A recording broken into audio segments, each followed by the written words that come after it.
Hello mga kabayan, ako si Apple from Apuntar Legal Services.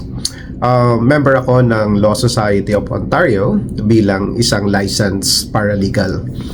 Member din ako ng Migrante Ontario, and I offer free legal services through Migrant Resource Center Canada. Today, I'm going to talk about something very important. Something na pwedeng makaapekto sa mga immigrants, sa mga temporary workers, caregivers, LGBT community, and honestly, pwedeng makaapekto sa future ng Canada's immigration system. I'm talking about the Bill C-12. Sa unang tingin, ang presentation ng government dito sa Bill C-12 ay paraan daw para palakasin yung ating border at para magkaroon ng efficiency sa mga processes. But the reality is this: Bill C-12 creates serious risk sa fairness, due process, privacy, and human rights dito sa Canada. Number one, it gives the government a sweeping power to cancel status. Delikado ito.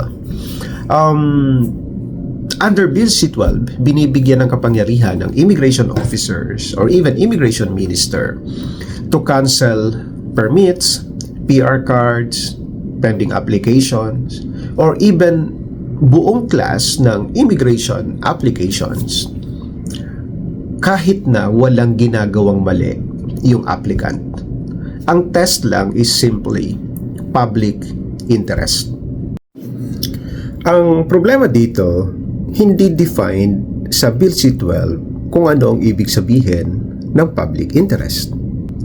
Ang delikado dito ay pwede itong magamit, ma-weaponize ng government against its critics.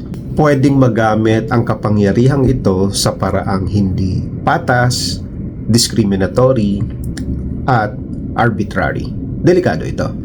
Now, merong ilang mga kababayan na nagsasabi na hindi tayo dapat mangamba sa Bill C-12 dahil hindi naman tayo apektado nito.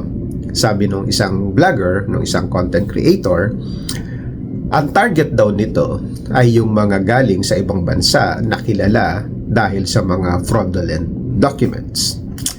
Maling pagtingin ito dahil hindi ibig sabihin na hindi tayo apektado sa ngayon ay hindi tayo magiging apektado in the future. At mali din na hindi tayo magiging concerned kung hindi masasagkaan yung pansarili nating interest. Ang Bill C-12 ay hindi lamang makakaapekto sa ilang mga immigrants na galing sa particular na bansa. Ang Bill C-12 ay makakaapekto sa lahat ng mga migrante regardless kung saan ka galing. Pangalawa, ang Bill C-12 also undermines due process or even yung basic fairness. To be specific, apektado dito yung mga refugee claimants. Pwede silang arbitrarily tanggalin sa system and tinatanggalan ang ilang mga aplikante ng pagkakataon na magkaroon ng proper hearing para ma-argue ang kanilang case. Imagine you're facing a deportation tapos hindi ka mabibigyan ng pagkakataon na magkaroon ng isang hearing para mailapag mo sana ang iyong mga legal arguments. So hindi siya fair. Ang Bill C-12 also creates unnecessary deadlines that ignores the reality of trauma, among other things. For example, may mga refugee claimants na tumatakas mula sa kanilang bansa, pumupunta dito sa Canada halimbawa, pero it may take a while sa iba para maka-recover doon sa trauma para makapag-file ng application. Unfortunately, dito sa Bill C-12, sinasabi na kapag dumating ka sa Canada sometime I forgot yung specific date, that in 2020 retroactive yung application niya. 1 year from that date, hindi ka na pwedeng mag-apply ng refugee protection. Pero papaano nga kung dahil sa trauma ay hindi ka kaagad nakapag-submit ng application mo? Nawawala ang pagkakataon mo na magkaroon ng refugee protection. Isang halimbawa din sa mga LGBT community naman. Halimbawa, ikaw ay galing sa ibang bansa na hindi tanggap ang LGBT. Nag-aral ka halimbawa sa Canada and tumagal ka ng more than 1 year. During your stay sa Canada, doon mo nakilala ng lubos ang iyong sarili na ikaw pala ay bakla o tomboy at malaya kang nakapamuhay sa Canada bilang bakla. Ngayon ay matatapos na ang iyong permit. Ang problema, doon sa bansa na pinanggalingan mo ay hindi tanggap ang mga bakla. Ikaw ay masasabak sa kung ano-anong karahasan, persecution, so kailangan mo ng protection.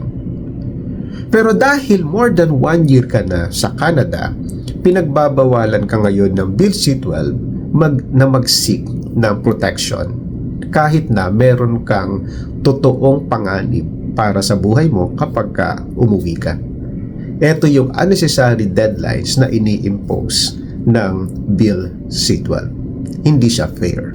Isang halimbawa din ay nandito ka sa Canada, more than 1 year na, tapos nagkaroon ng gera, sigalot sa bansa mo at hindi ligtas para ikaw ay umuwi, or nagkaroon ng threat sa buhay mo habang ikaw ay nandito sa Canada.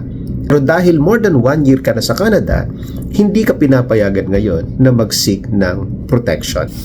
Pangapat, itong Bill C-12 expands yung data sharing and surveillance. Binibigyan ng kapangyarihan under Bill C-12 ang government na i-share ang ating personal information sa iba't ibang agencies, government agencies, and even foreign governments. Delikado ito para doon sa mga tumatakas mula sa kanilang bansa dahil sa persecution, tapos masya-share sa kanilang government ang yung personal information. Medyo delikado ito.